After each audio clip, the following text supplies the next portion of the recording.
आज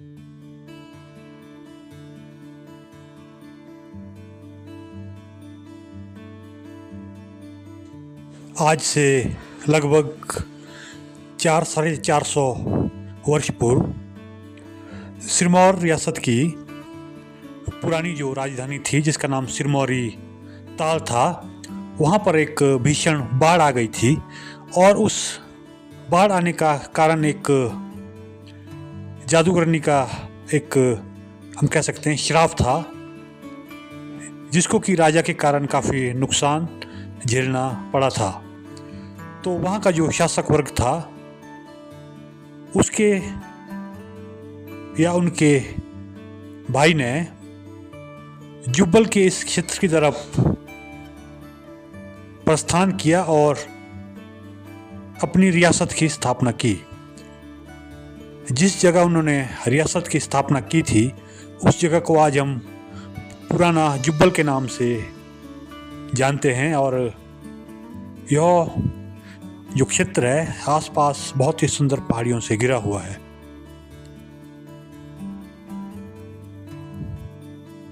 अभी भी जो पुराना महल था, वो अभी भी इस जगह पर मौजूद है, जिसे कि 1911 में राजा भगत चंद ने एक स्कूल में कन्वर्ट कर दिया था। बहुत से लोगों ने यहाँ से शिक्षा ग्रहण की थी। और इसी महल के साथ लगता है या बना है जुब्बल रियासत की जो राठौर वंश था, उनकी जो कुल देवी थी, जिन्हें हम पीड़ी माता के नाम से जानते हैं, उनका रहस्यमयी मंदिर। दोस्तों, रियासतों का जो इतिहास होता है, वो बहुत सारी परतें खोलता है और इंसान को अपना जो अस्तित्व होता है, उसके बारे में बहुत सारी जानकारी प्रदान करता है। तो अपर शिमला बहुत सारी छोटी बड़ी रियासतों में बटा हुआ है और जुब्बल रियासत भी ऐसी ही एक रियासत है। तो आइए चलते हैं इस जगह।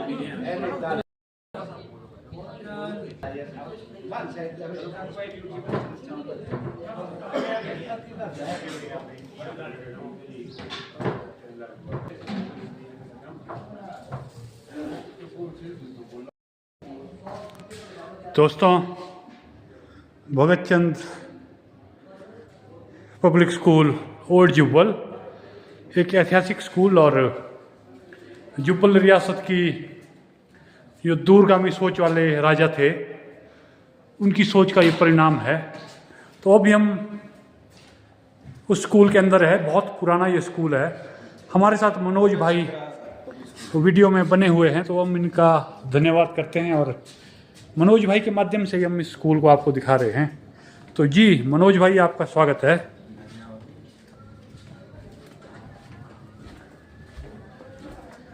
हॉस्टल होता था भाई साहब ये। अच्छा, ये हॉस्टल है मनोज जब भाई? हॉस्टल होता था तो यहाँ खाना बनता था। ओके, स्कूल का ना कैंटीन टाइप होती थी। ओके, कैंटीन है ये। सब कुछ होता था, बाथरूम वगैरह। ओके, ये चेयर है पुरानी। ये प्रिंसिपल चेयर है जी।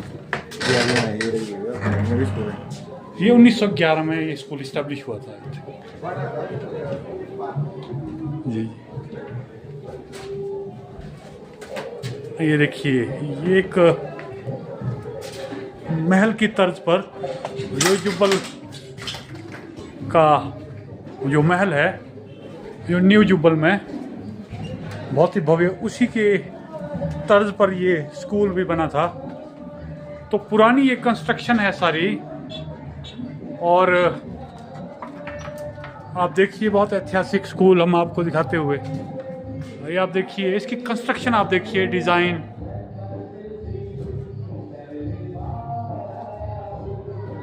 शायद ही आपको ऐसा मौका मिले। तो चारों तरफ आज हम ऐसे पावन अवसर पर आए हैं। नवरात्रि का जो अवसर है, तो जुब्बल रियासत की जो कुल देवी है, पीड़ी माता, उनका भी मंदिर है यहाँ पर। ये आप देखिए दोस्तों, ये शायद आप टीवी पर या यूट्यूब पर पहली बार आप देख रहे हैं। भगत चंद प्राइमरी स्कूल इस्टेब्लिश्ड इन 1911 में। राजा भगत सिंह जी जो थे जुब्बल रियासत के बहुत ही फेमस राजा। तो आप देखिए ये शायद लैब होती होगी जो स्टूडेंट्स एक्सपेरिमेंट, और पुरानी कुछ बुक्स भी है। ये आप देखिए ये पंजाबी में, क्योंकि उस वक्त शायद पंजाब बोर्ड से ही एफिलेटेड होगा। ये पुरानी यादें, बहुत सारे लोगों ने यहाँ से एजुकेशन ली होगी, जो जुब्बल के जो बुजुर्ग माताएं जो, ये आप देखिए अपनी यादों को ताज़ा कीजिए ज़रा, अपने इतिहास को। अच्छा ये ऊपर यार ये सीढ़ी मनोज भाई, ये तो यहाँ कुछ ओके ओके, ये चूल्हे वगैरह होते होंगे उस वक्त आग वगैरह सेकने। अच्छा चिमनी टाइप जैसे कि, ओके ओके।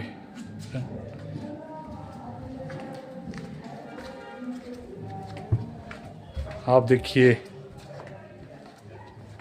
ये भी एक स्कूल, क्या क्लास होगी ये मनोज भाई, ये क्लासरूम होगा ये। ये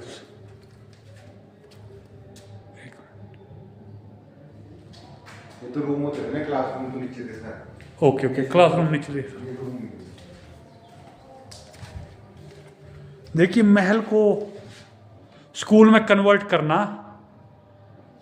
ये एक जो हमारे रियासत के राजाओं की दूरगामी सोच।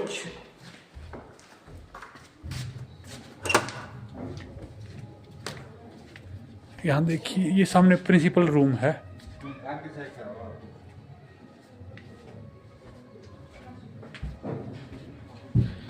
हेलो भाई, आ गया हो यूट्यूब पे, यूट्यूब पे बन लिया नहीं छोड़ो, ये हमारी पुजारी की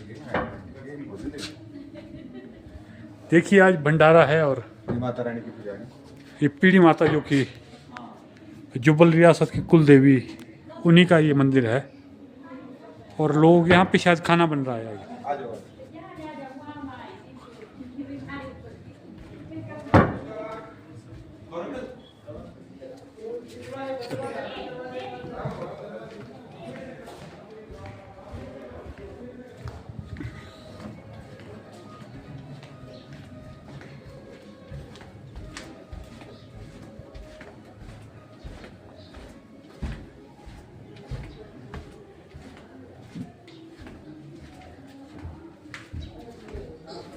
ये है क्लासरूम, प्रिंसिपल रूम। ये है प्रिंसिपल, ये क्लासरूम आप देखिए।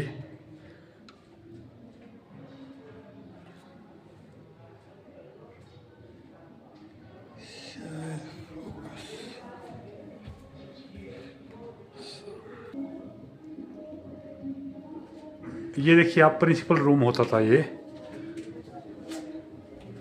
तो बहुत ही पुराना और ऐतिहासिक ये स्कूल है। और मनोज भाई का धन्यवाद जिन्होंने हमारे साथ कोऑपरेट किया है। और लोग अभी भी आ रहे हैं। ये देखिए ये सारी खूबसूरत जुब्बल रियासत, चारों तरफ हरी भरी पहाड़ियाँ हैं, सुंदर बगीचे, शांत वातावरण।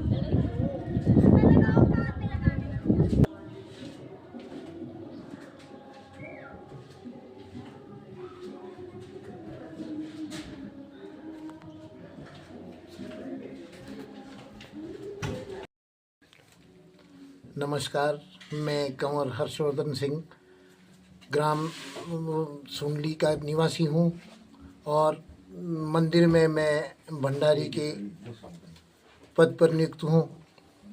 और जो यहाँ का जो इतिहास है, इस जुब्बल का इतिहास है, वो यहाँ के राजा का जो भी इतिहास है, उसमें राजा जब आए तो ये राजस्थान से जब राजा लोग इधर को आए तो सर्वप्रथम जो है उनका निवास स्थान सिरमौरी ताल में था। तो सिरमौरी ताल में जब आपने सुना ही होगा, जब वो एक राजा ने नटनी को चली थी और वो धागा काट दिया था, उसने श्राप दिया था कि भाई सारा तहस नहस हो जाएगा। तो उसके बाद वहाँ बहुत भयंकर बाढ़ आई और थोड़ी वहाँ जो बाढ़ आई उसके कारण सारा बह गया, वहाँ सब कुछ बह गया, जिससे कि सारा ख़त्म हो गया। तो फिर वहाँ से यहाँ जो जुब्बल के राजा साहब थे, वहाँ से उन्होंने वहाँ से पलायन करके और हाटकोटी में सोनपुर टिम्बा है, वहाँ पे उन्होंने अपना महल बनाया और वहाँ महल की स्थापना करी, वहाँ रुके। फिर बहुत अंतराल के बाद फिर वहाँ से उन्होंने जो है रायका के लिए पलायन किया। रायका यहीं जुब्बल से थोड़ी दूरी पे है, रायका गांव है। तो वहाँ पे उन्होंने अपना महल बनाया, फिर वहाँ रहे। अब पूरी वो तो नहीं मैं बता सकता कि भाई कितने समय रहे, लेकिन फिर वहाँ से जब लास्ट में ये जुब्बल आए, यहाँ पुराना जुब्बल, फिर ये मैं जो महल बना, अब तो मंदिर के रूप में है, पहले महल यही था। तो यहाँ पे जब वो लोग राजा साहब यहाँ पे आए, यहाँ पे उन्होंने माता की भी स्थापना यहाँ पे करी। कुलदेवी साथ तो माता के साथ ही चली है वहीं से। तो उसके बाद क्या है, और नंबर 2 ये है कि भाई जो यहाँ का जुब्बल का इतिहास है, जो हमने भी सुना हुआ है, तो लगभग 400 साल पुराना इतिहास तो है ही, क्योंकि जब से जुब्बल में आए, उससे ज़्यादा भी हो सकता है, पूरा इतनी जानकारी नहीं है। और फिर यहाँ पे राणा करमचंद जी ने यहाँ पे राज किया। उनके पश्चात जो है राणा पदमचंद जी उनके बेटे थे, उन्होंने राज किया। उनके जो आगे बेटे थे, राणा पदमचंद जी के 7 बेटे थे।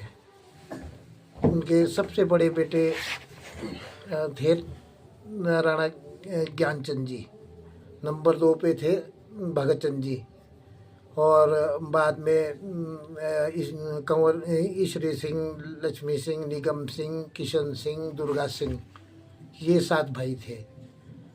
तो ज्ञानचंद जी की बहुत अल्पायु में मृत्यु हो गई थी, तो उस कारण जो है दूसरे नंबर पे अपने भगत चंद जी थे। तो भगत चंद जी जो थे वो उनको राज मिला, क्योंकि नियमानुसार यही होता है कि जो मतलब उम्र के में जब ज्ञानचंद जी बड़े थे तो नंबर 2 पे भगत चंद जी थे, तो उनको राज मिला।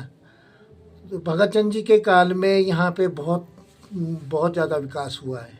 वो बहुत ही दूरदर्शी राजा थे। उनको यहाँ पे पहले राणा की उपाधि थी, फिर उनको जो है राजा की उपाधि प्रदान की गई, जो कि अंग्रेज़ों द्वारा भी दी गई, और अथेंटिक रूप से उनको जो है सरकार ने भी जो है, गवर्नमेंट ने भी जो है ना राजा घोषित किया। तो जो भगत चंद जी के बारे में वैसे तो आपने सुना ही होगा, उनके पहाड़ी गाने भी हैं, और सब जगह ये उनका काफ़ी वो मतलब पूरी रियासत को उन्होंने संभाला। और उनके काल में जो है जुब्बल की बहुत ही उन्नति हुई। उन्होंने यहाँ पे स्कूल यहाँ खोला, बिजली यहाँ लाई। जब यहाँ पे सड़कें भी नहीं थी, तो उस समय यहाँ पे बिजली तैयार कराई। अपना छोटा मेगावाट का उनका अपना प्रोजेक्ट था, तो बिजली की सुविधा करी, यहाँ पे हॉस्पिटल खोला, मतलब हर तरह की सुविधाएं जो है राजा भगत चंद जी ने यहाँ पे लोगों को प्रोवाइड कराई। यहाँ पे सिर्फ एकमात्र जुब्बल में ही स्कूल था, और उसके बाद जो है कोटखाई में हाई स्कूल था। यहाँ दूर दराज से लोग सिरमौर से इधर ठेव, हाटकोटी, कोटखाई, रोडू, सारे इलाके से यहाँ पे मतलब 10वीं मैट्रिक के लिए यहाँ जुब्बल आते थे। जबकि इस पूरे इलाके में कहीं भी कोई ऐसी कोई सुविधा नहीं थी।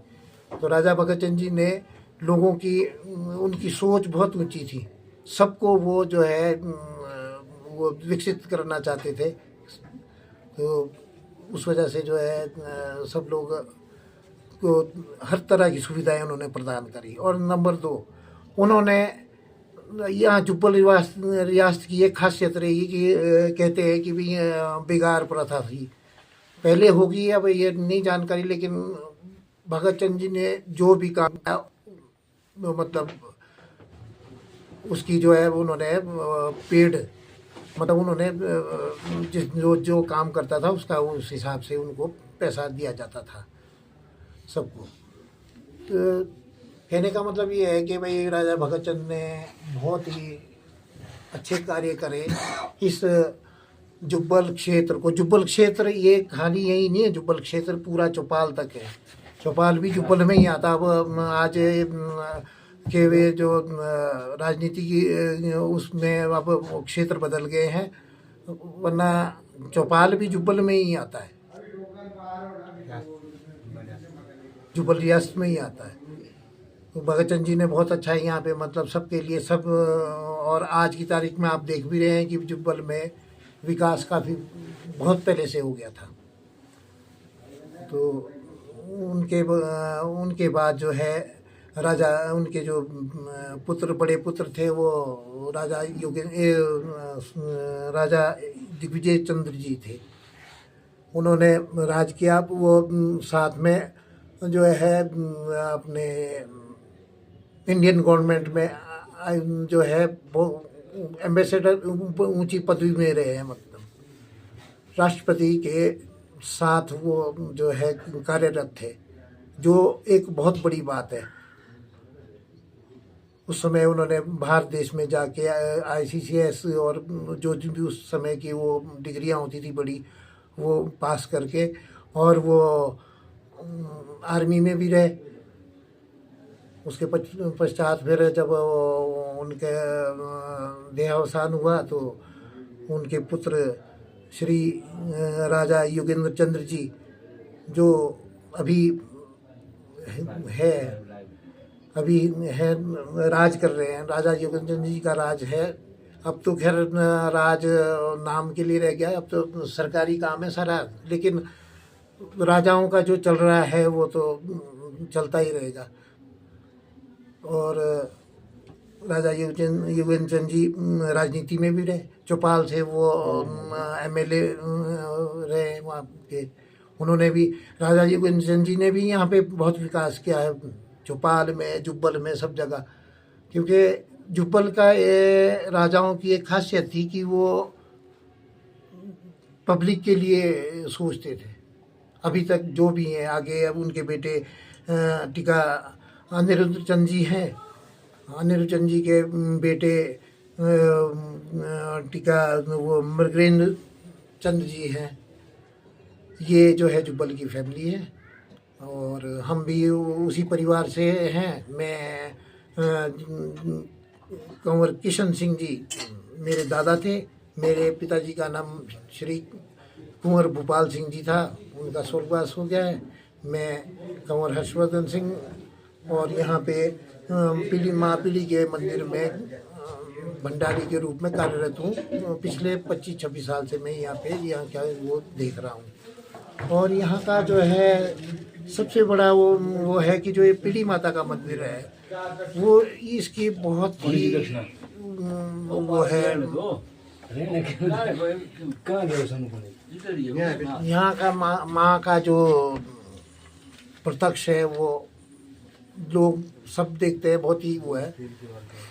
माँ पीड़ी है, माँ हटेश्वरी है, पीड़ी माँ और हटेश्वरी माँ बहनें हैं। और हटेश्वरी भी हमारी अधिष्ठात्री है, पीड़ी माँ भी हैं। लेकिन ये जो है, आप जब भी कभी खासकर ये जो इस क्षेत्र की बात करता हूँ, जुब्बल का जो क्षेत्र है, उनका दर्शन का वो तभी सफल होता है अगर वो पहले जुब्बल में पीड़ी माता के यहाँ पे दर्शन करें, उसके बाद जाके हटकोटी दर्शन करें। तो जिस भी मन में जो भी उनके समस्या है वो आप माँ के सामने यहाँ रखेंगे, हाट कुटी में, वहाँ आशीर्वाद मिलेगा। तो इस तरह का यहाँ का वो हमारा जो है मंदिर का जो स्वरूप है मैंने आपको बताया, और लगभग यही है थोड़ी सी जानकारी। बाकी हम यहाँ का जो है यहाँ पे जो है यहाँ पे हाटकुटी में जो है ओपन दर्शन है और यहाँ पे गुप्त है। ये हमारी पारिवारिक माता है, कुल देवी है हमारी। ये पारिवारिक राजा साहब की अपना पारिवारिक मंदिर है, मतलब निजी मंदिर है। लेकिन राजा साहब ने लोगों के का ध्यान रखते हुए, क्योंकि माता का इतना प्रत्यक्ष है कि भाई लोगों को इजाज़त दे रखी है। काली प्रोल है और सिर्फ काली प्रोल तक जा सकते हैं, अंदर सिर्फ केवल हमारे ये है कामेश्वर शर्मा जी कलामटा परिवार से हैं, ये जा सकते हैं। अपने चंदन शर्मा है हरिभजता, 2 ही ब्राह्मण है जो अंदर पूरे में जा सकते हैं और हमारा परिवार जा सकता है। यहाँ तक कि हमारे जो है हमारे जवाई भांजे भी अंदर नहीं जाते हैं। और यहाँ एक परिवार राजपूत परिवार हमारे हैं म्यूटा जी, इनके बड़े ब्रदर जय प्रकाश म्यूटा जी थे जो अब नहीं रहे। नंबर 2 पे राजेंद्र म्यूटा जी है, जो राजेंद्र म्यूटा जी और मैंने दोनों ने साथ ही यहाँ पे काम शुरू किया है। राजेंद्र म्यूटा जी के छोटे भाई जयप्रकाश म्यूटा जी के बेटे हैं नितिन म्यूटा जी। तो ये सब लोग हम यहाँ कार्यरत हैं। और साथ में हमारे ये ठाकुर प्रीतम सिंह जी है जो कीरी से यहाँ पे राजा साहब की तरफ से जो भी राजा साहब कार्य की हाथ से होता है वो राजा साहब ने ठाकुर प्रीतम सिंह जी को यहाँ पे उसके लिए नियुक्त कर रखा है। और ये ठाकुर प्रीतम जी जो है दोनों नवरात्रों में 10 दिन यहीं रहते। हम सब लोग 10 दिन यहीं रहते। हम एक टाइम भोजन करते हैं और हम 10 दिन बाहर का कुछ भी अन्न जल कुछ भी ग्रहण नहीं कर सकते। इवन कि हम घर में भी कुछ नहीं खा पी सकते हैं। 10 दिन हम यहाँ आए तो हम 10 दिन हमें यहीं रहना पड़ता है। और यहाँ के जो है दर्शन गुप्त है। यहाँ सिर्फ हम ये आम पब्लिक के लिए इसीलिए जो है कि भाई यहाँ पे आप माथा टेको, माँ के चरण स्पर्श करो। और आम पब्लिक के लिए ओपन दर्शन माता के हाटकुटी में है, क्योंकि ये दोनों बहनें हैं। दोनों का प्रत्यक्ष भी स्वरूप हर एक चीज़ मतलब वो है। लेकिन गुप्त होने की यहाँ सबसे बड़ा यहाँ का रहस्य सबसे बड़ा ये है कि गुप्त होने की वजह से यहाँ की पावर बड़ी है, यही कारण है। और बाकी जो है और एक सबसे बड़ी खासियत है कि आपने देखा होगा कि भाई हर मंदिरों में घंटियाँ होती है। यहाँ कोई घंटी नहीं है बाहर लगी हुई, आपने देखा होगा। आप आए यहाँ पे देखा आपने। तो ये यहाँ का वो माता का यहाँ बिल्कुल है कि माता बिल्कुल शांति चाहती है, शांत स्वरूप में है। ये बिल्कुल गुप्त का असली मतलब ये है कि बिल्कुल शांत है। यहाँ मतलब ज़्यादा शोर नहीं कर सकते हैं। यहाँ अगर पूजा में शोर या कुछ ये हो जाए तो विघ्न हो जाता है। माता बिल्कुल शांति रखती है।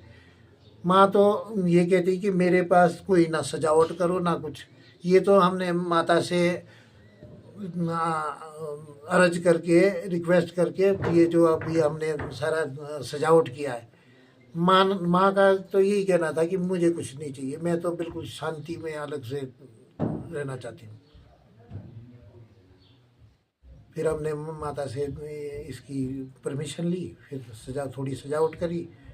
फिर पहले तो ये था कि भाई लोग यूँ सोचते थे कि भाई यहाँ दर्शन तो है नहीं, लोग कम आते थे। यहाँ के लोगों को तो सबको पता है, बाहर के लोगों को नहीं है पता, क्योंकि हर इंसान मंदिर में जाता तो ये सोचता है कि भाई मेरे को मूर्ति के दर्शन नहीं हुए। पर यहाँ पे मूर्ति के दर्शन नहीं है, ये गुप्त है। और यहाँ सबसे बड़ी यहाँ की खासियत ये है, जब जो इंसान एक बार यहाँ अंदर आता है तो उसको अपने आप ही जो है ना मन में शांति सी मिल जाती है। माँ का शांत रूप स्वरूप होने की वजह से वो उनको कितनी भी उनकी प्रॉब्लम हो, वो एक बार अंदर आ जाएंगे ना तो उनकी प्रॉब्लम का यहाँ आके अपनी कहने का मतलब है कि भाई आप अपनी एप्लीकेशन यहाँ रखो और आपको जो है उसका वो पास हाटकुटी में हो जाएगी आपकी एप्लीकेशन।